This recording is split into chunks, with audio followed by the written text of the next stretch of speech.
Dyma'r newyddion yn ystod wythnos 40 Gorffenaf yn 1918. Mae Tsar Rwsia wedi marw. Diynyddiwyd Nicholas yr Ail heb brawf. Yn adroddiad yw yr aethpwyd a'i wraig a'i fab yn le diogel. Yn ôl adref, lladwyd yr is-corporal Price Gibby Dinas Cross ar faes y gad yn Ffranc.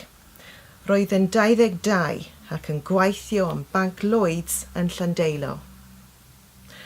Lladwyd prif beiriannydd Henry Byron Williams Abergwaun ar y môr. Roedd ei long glidwr llywodraeth. Dyfarnwyd y grwys filwrol i'r is-captain F.C. Lawrence Doc Pemfro.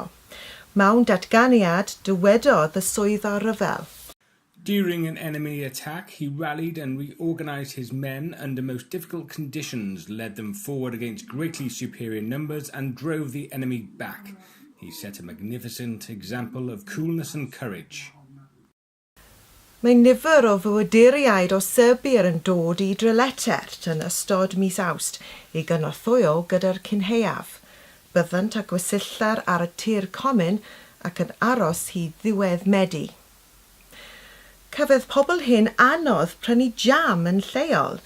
Mi fydd un y tymor newydd ar gael cyn mis Medi. Mae caws yn bryn hefyd.